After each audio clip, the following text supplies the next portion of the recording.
Is there a gender imbalance when it comes to those who pursue careers in computer science and engineering? Well, there's a Staten Island businessman who says, yes, there is, and he's here. Anthony Onesto. Anthony, welcome. Thank you. Anthony, what put this idea in your head? Is there a gender imbalance? You're a father of 3 kids, 2 of them little girls. Sure, right? yep. What makes you think something's wrong? Well, in the business that I'm in, I recruit, which is advertising. Okay. I recruit for technology professionals. Gotcha. And I noticed that there was a huge imbalance within our organization of male to female engineers. Okay. And so what happened is I took a look at all the applications that were coming into our organization, and those applications were primarily male. So the problem existed not in what we were doing, but in the market itself. What you call the pipeline, I guess, Correct. right? Exactly. And what do we think that is so far? It's just... Well, I think it's a number of things. One is I think at a very young age, girls aren't, there's no hero. There's no person, there's no persona that they can look at and point to and say, that's who I want to be. In this kind of field. All right, gotcha. In the engineering and the computer science field. All right, so you want to fix that, you say? Yes, absolutely. You had this idea for someone called Ella the Engineer. Tell us about her. So Ella is a cartoon concept. Okay. We're trying to raise money to produce it, but essentially Ella will go through episodes of challenging software engineering issues or software coding issues. Okay. So her small little town will have a problem, let's say, with a traffic light that's run by software, and they call in Ella to fix it. And so every episode she will fix something through her skills in software engineering. It would seem to me like, I guess, most big thinking topics is hard to like break it down to kind of draw in the little girls. I mean, you give that thought, I guess, like, because when you say write code, I'm like, what?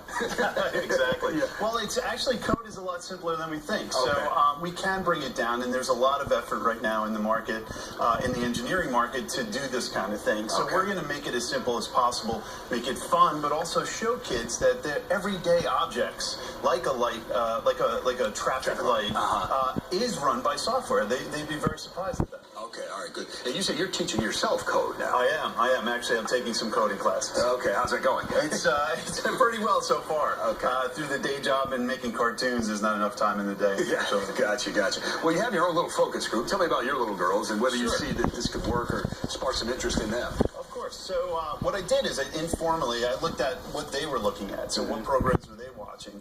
And I noticed a gap. There was no female heroine that did software coding. Yeah. And so when talking with them, they get very excited about shows like Doc McStuffin, which is a doctor profile. Right. So there was definitely a gap there, specifically in their lives. And so they got excited about it. They love the idea. Of course, Ella, who's my youngest, is the namesake, so she loves it even more. She loves that anymore. Okay, Absolutely. all right. Now let's talk a little bit about the money you need to raise. It's an Indiegogo, which people think of like sort of Kickstarter. You were explaining? Absolutely. Yeah. Okay. Yes. Good. There's a deadline. Tell us about that process a little bit and how people could help. Sure, absolutely. On Indiegogo, it's Ella the Engineer is the campaign, and we're looking to raise $25,000. Okay. And what that will do for us is actually take Ella to concept, so building storyboards, building animation, actually producing the first episode that we can then go to networks and see if they would be interested in it. So the $25,000 gets us production, animation, all the stuff you need to create an animated first episode. We've done some stories on the Debrief where there are those who feel that in general, in terms of education, we're not doing enough when it comes to computer sciences and engineering at a younger age. Are you hearing that from parents? Do you feel that yet? I know your children are still young, but even broadly speaking, do you think that's something that just needs more focus? Absolutely, I think it does. I mean, there are organizations out there. We just recently partnered with Girl Develop It on the Ella Project, which is an organization that trains and puts girls through boot camp, engineering boot camp. Interesting. For software coding. Code.org is another organization, although we're not partnered, but they're focused on getting in to the grade school levels in terms of coding. So absolutely, there's a need. There are a lot of folks that are focusing in this area. There just doesn't seem in the media space to be that focus just yet. Do you think there's something there? Obviously, Anthony wants you to go on, and you know what? We hope you come back and update us on this because this obviously seems like something that is worth looking into, right? Great, absolutely. Right, I believe so. Good. Thank you. Okay, good. And best to Ella at home. Thank you. That's going to do it for this week's Debrief. Remember to follow us on our social media, Instagram, Twitter, Facebook, all of that. And we'll see you next time. Have a good week.